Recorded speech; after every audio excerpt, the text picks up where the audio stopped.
હું પંડ્યા આરતી આપ જોઈ રહ્યા છો સ્પાર્ક ટ્રેન ન્યૂઝ। વડોદરા શહેરમાં વોર્ડ નંબર 10ના વિસ્તારમાં આવેલ મેઘા પાર્ક અને સરોજ પાર્ક તથા આજુબાજુની તમામ સોસાયટીના સ્થાનિક રહેવાસી દ્વારા ગટરનું પાણી પીવાના પાણી મિક્સ થાય છે, જેને લઈને પીવાનું પાણી ગંદુ આવી રહ્યું છે, જેને લઈને તમામ સ્થાનિકો દ્વારા વિરોધ પ્રદર્શન કરવામાં આવ્યો, સાથે હલ્લાબોલ કરવામાં આવ્યો।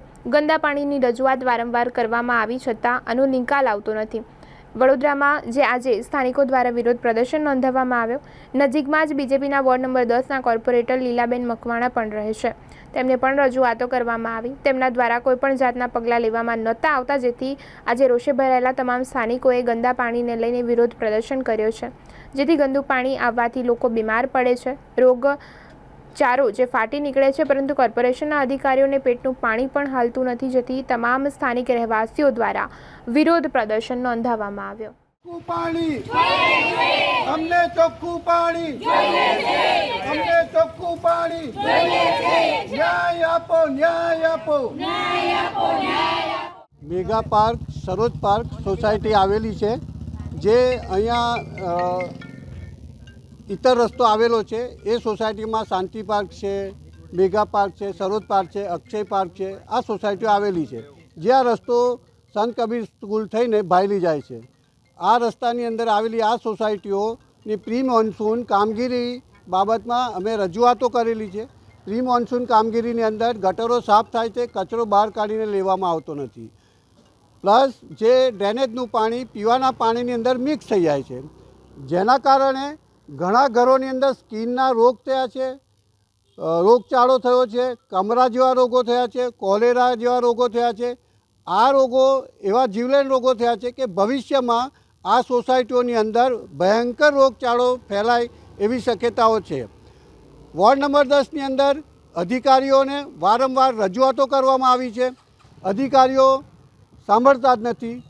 આ બહેનોએ અત્યારે કોઈ બહેન આવ્યા છે, એમની સાથે કંઈ વાતચીત કરી હશે, એમાં ઉગ્ર રજૂઆત થઈ કે ના થઈ મને કોઈ આઈડિયા નથી, હું હમણાં જ આવ્યો છું, પણ કંઈ એમને એવું કહેવામાં આવ્યું કે અમે પોલીસને બોલાવી લઈશું। અરે ભાઈ, અમે નાગરિક છે, તમે પોલીસને બોલાવો કે ગમે તેને બોલાવો, વોટ તો 5 વર્ષે અમે તમને આપીએ છીએ। એ વોટ અમે એના માટે નથી આપતા કે તમે અમારી પર પોલીસનો પ્રહાર કરવા માટે પોલીસને બોલાવો। અમારો હક છે, વેરાનો ટેક્સ ભરીએ છીએ, એ ટેક્સની સામે અમારે સુવિધાઓ જોઈએ, પણ એ સુવિધાઓ એવી ના હોવી જોઈએ કે જેનાથી જીવલેણ રોગ ફાટી નીકળે। એટલે મારી લાગતા ઓળખતા અધિકારીઓને વહીવટકર્તાઓને નમ્ર વિનંતી છે કે આ વિસ્તારની અંદર જે ડ્રેનેજના પાણી પીવાના પાણી સાથે મિક્સ થાય છે, એની તરફ તાત્કાલિક ધ્યાન આપી યુદ્ધના ધોરણે આ કામગીરી હાથમાં લેવામાં આવે એવી અમારા વિસ્તારના સોસાયટીના તમામ નાગરિકો બહેનોની વિનંતી છે।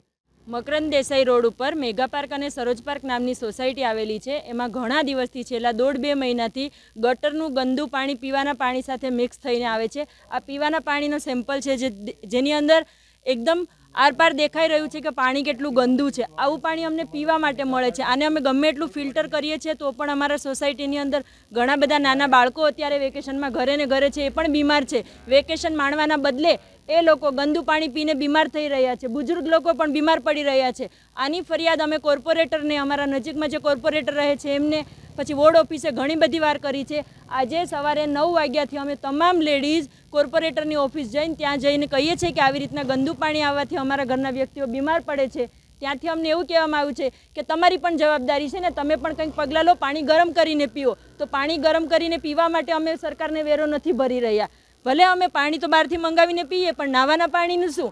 એ ગંદા પાણીથી નાવાથી બધાને ચામડીની તકલીફ થાય છે। અને કેટલી બધી વાર રજૂઆત કરવા છતાં એ લોકોએ આજે અમને એવું કીધું કે 2-3 દિવસ પહેલાં અથવા તો થોડા દિવસ પહેલાં કોર્પોરેટરની એક ગાડી આવી અને રાત્રે સફાઈ કરી ગઈ છે। આટલી બધી સોસાયટીમાં નહીં તો 120 મકાન છે બંને સોસાયટીમાં, 120 મકાનના આટલા બધા રહીશોમાંથી કોઈને ખબર નથી કે રાત્રે ગાડી આવી ગઈ છે। જો ગાડી આવી હોય તો 120 ઘરના કમસે કમ 300 થી 350 મેમ્બર સૂતા ના હોય, એમને એક વ્યક્તિને તો ખબર પડે ને કે રાત્રે આવીને સોસાયટી કામ થયું છે।